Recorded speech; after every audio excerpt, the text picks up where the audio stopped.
Father, the Son, and the Holy Spirit, amen. Father Nicholas has not been reassigned.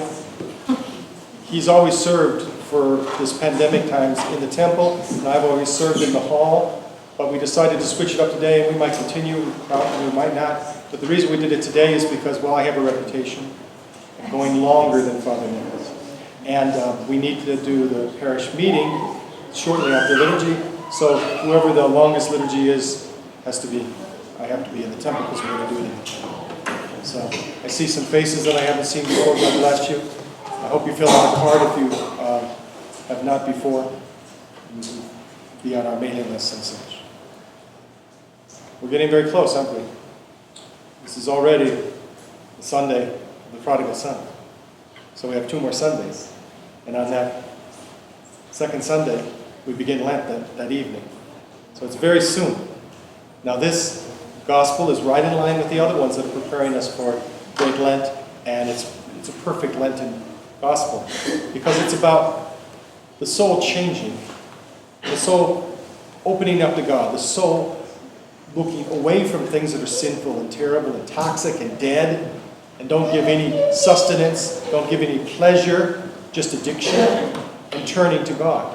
That's what happens with the Prodigal Son.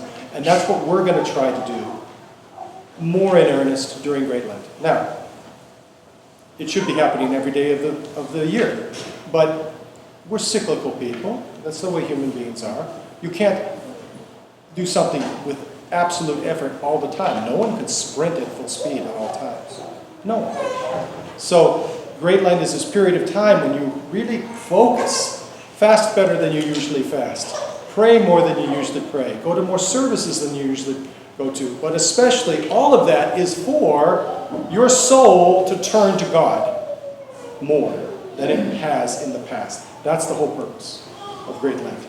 So if your soul is turned to God, then when Pascha comes, and when we sing Christ is risen, and all of the beautiful hymns, we won't just have a temporary joy or enjoyment of the festivities and the foods and everything else, but there will be something in our heart that changes permanently.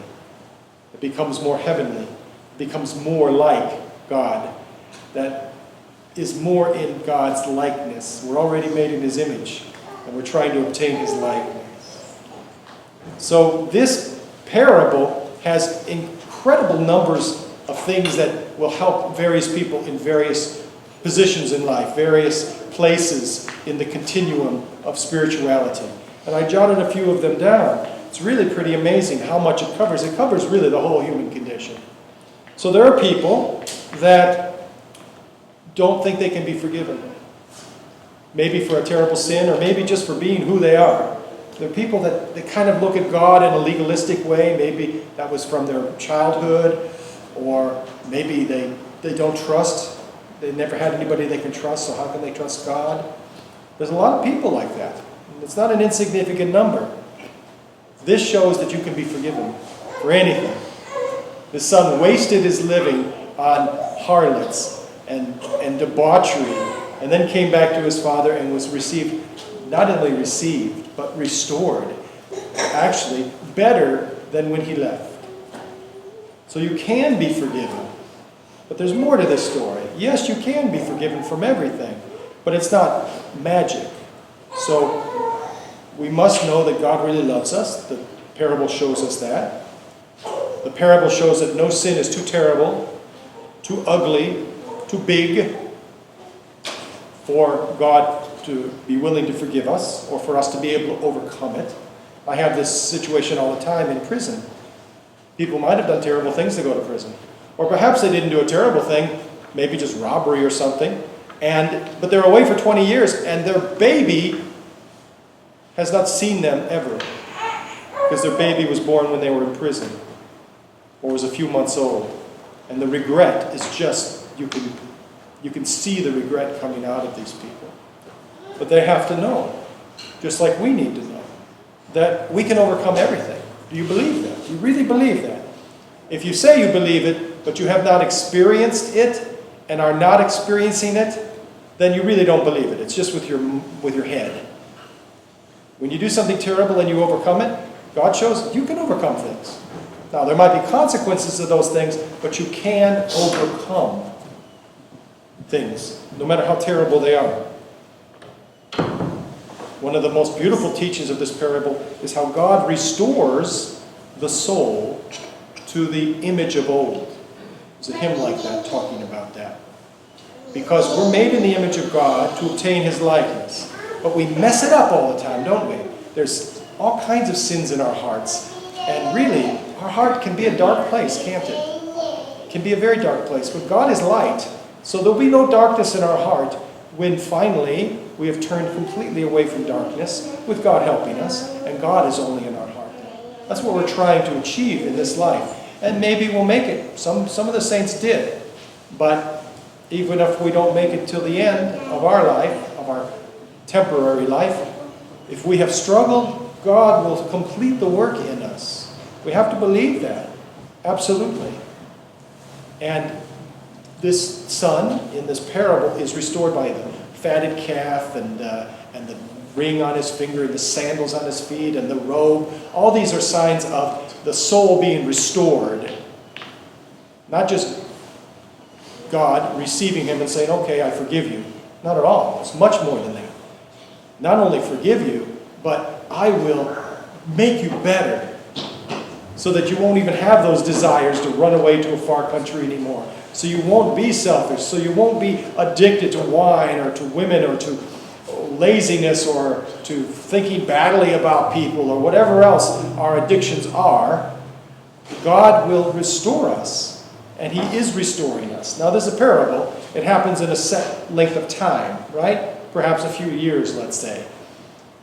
Whereas this restoration that's happening to us, it's happening over the course of our lifetime, not just over a couple of years. Certainly, the parable teaches us how to repent.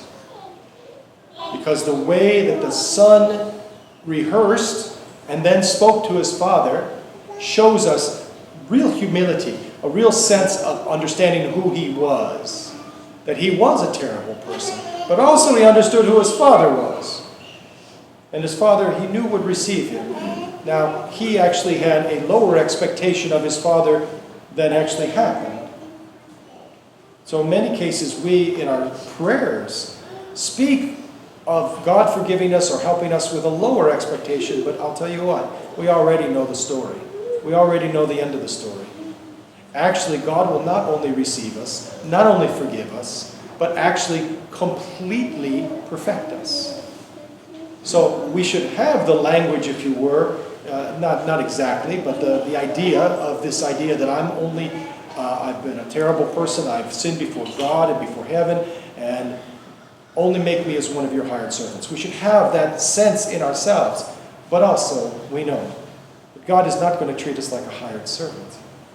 We're not a hired servant. We're not a slave. We're a child of God by adoption. And a child of God by adoption will have everything that the natural children have. And the only natural child that God the Father has, of course, is the Son, eternally the Son. So we will have what the Son has. We won't become what the Son is, but we will share in God as much as the Son. And I think the most important thing in this gospel to teach us is that we come to God when we come to ourselves. We have to have moments in which, many moments actually, the parable has one moment when the son comes to himself. But we must have many moments during our daily life when we realize what I'm doing is wrong. What I'm thinking is wrong. My priorities are wrong. This is wrong. This is dark. This is toxic. This is deadly. And then if we have this real sense in ourselves of how horrible something is, and don't shy away from it, then we will go to our Father. But completely without any pretense or anything else. Just absolutely ourselves. Absolutely telling the truth. I've told you many times that one of my favorite things about Great Lent is we just tell the truth. Isn't it wonderful to just tell the truth? No pretense, No facade. No acting like you're a good guy when you're not a good guy. No stifling yourself when you're around someone because you shouldn't because it'd be embarrassing or something. Well, you should. You should stifle yourself when you're about to sin. But there's a certain, we put on airs, right? In Great Lent, we don't put on airs. We say, I'm a terrible sinner. Help me. We do prostrations. We tell the truth about ourselves. Isn't it wonderful to be able to tell the truth? I hope all of you agree with me. Unfortunately, there are people who do not agree. They come to the Orthodox Church, they hear that kind of truth, and they don't like it.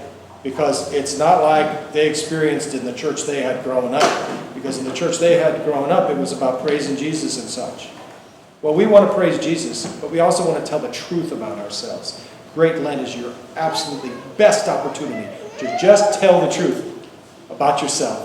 Just by saying the prayers, like the prayer of St. Ephrem, and all the other prayers. You tell the truth about yourself.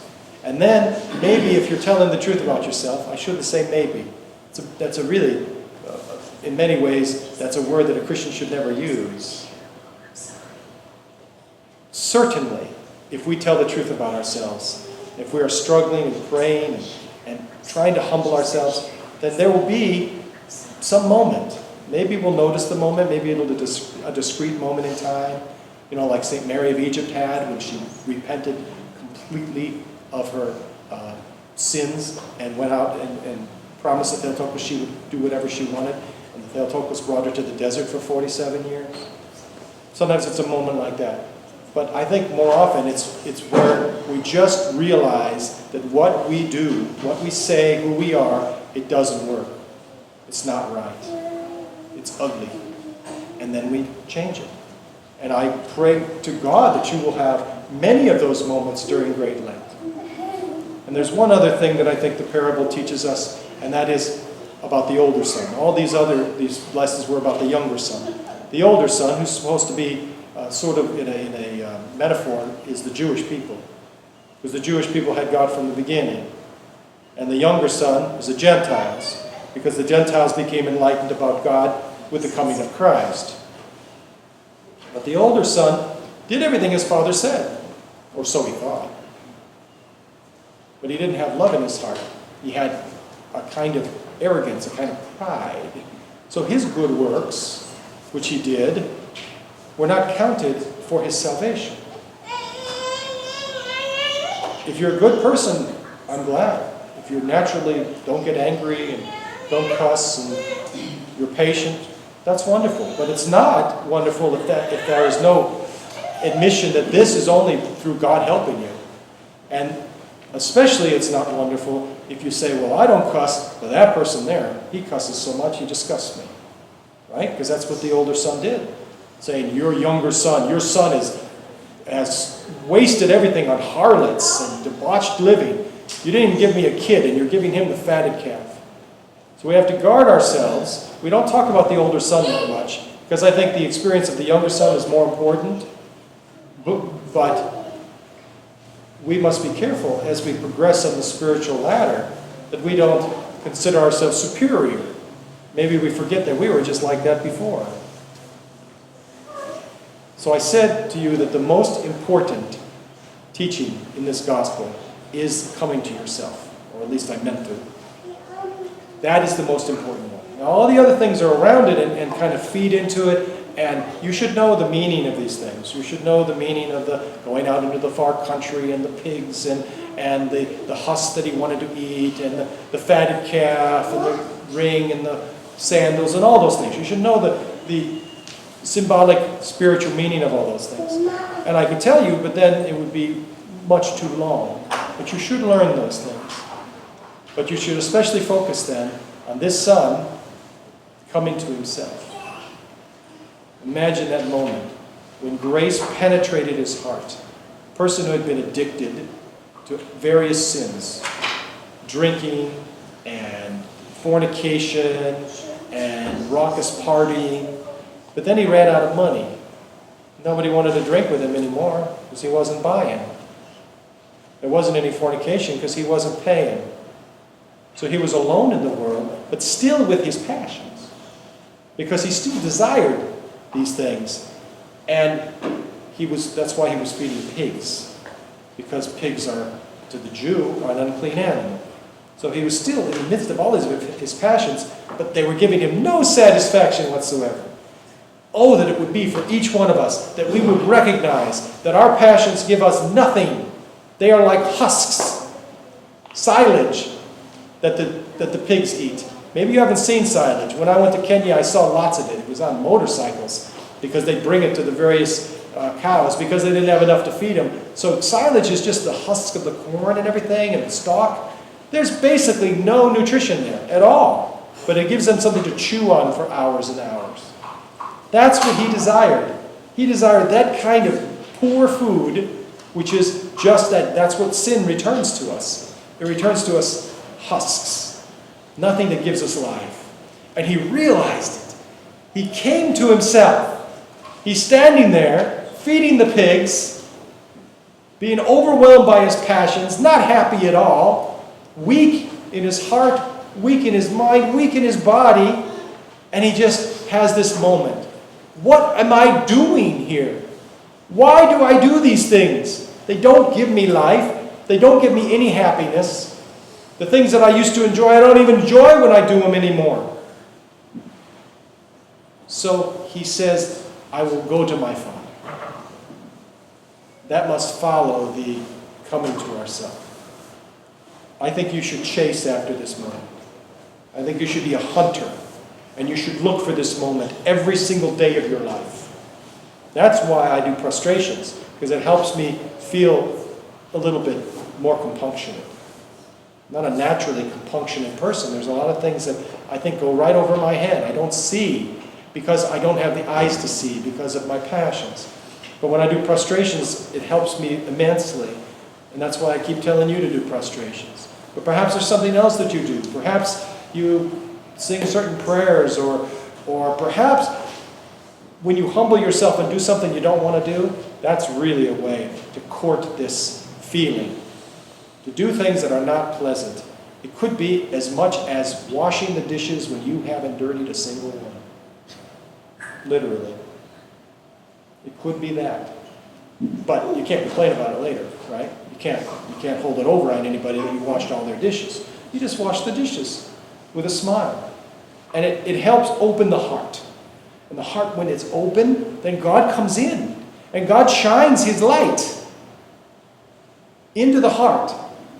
And we are enlightened in some way. And we see that dark spot in our heart. God illuminates. And it looks ugly and terrible. And we go, I don't want that spot in my heart. Because there is some light in my heart. And I want light everywhere. We have to have those coming to ourselves moments. And I beg of you, during Great Lent, don't consider it to be some arduous, 50 days or so of fasting. Oh my goodness, no meat, no cheese, no eggs, etc. Or maybe I'll just do no meat this time because, I need my dairy or this or that. Okay? Don't consider Lent to be this kind of quest, like you have to do these things. It is so that you can be open to God. So that you can have these moments of coming to yourself. So you can realize what's wrong with you. That's the purpose of Lent. It's the greatest time of the year. I've said this before. I mean it. It would be great if we had Great Lent all year long. Because we actually have some opening to God. We're not so dense. We're not so thick. We actually have more repentance in our heart. That is if you're doing it correctly. And I don't really care if you fast well or not. I just care that you try to fast and that you don't consider that it's unimportant to fast. I don't really care if you're really consistent in your prayers, but I care that you really try hard. And then as you're maybe falling from fasting or not always praying as you should or still mad at somebody, God will shine a light on you and you'll realize, what am I doing? I'm harboring resentment. It's killing me. And it makes me a liar because I say I love the person I resent. What is this? That makes no sense at all. We have to court this moment. Struggle to have this moment. And use the tools of the church. Absolutely. Everybody should try to fast. Everybody should fast as well as they can. In fact, you should fast better than you think you can, okay? People who have trouble fasting, you can fast a little bit better than you think you can. Just try it. It'll be true. You say, I can't go without, I don't know, cheese. I think you probably can. So fast a little bit better than you think you can. Pray a little bit more than you're accustomed to or you think you can. And come to church a little bit more than you're accustomed to or you think you can. And just tolerate things that you think you can't tolerate. Just a little bit more. And you'll find changes going on in your heart. And you'll find that you'll have moments, whether they're discrete, as I said in just a little while ago, or whether they're just overall, you just come to a conclusion about something and you just change your way. That's what Great Lent is for. And that's what this gospel is talking about. So may God help you to come to yourselves 1,000 times, 1,000,000 times, 10 million times, so that your heart would have no darkness in it. Only light. God bless you.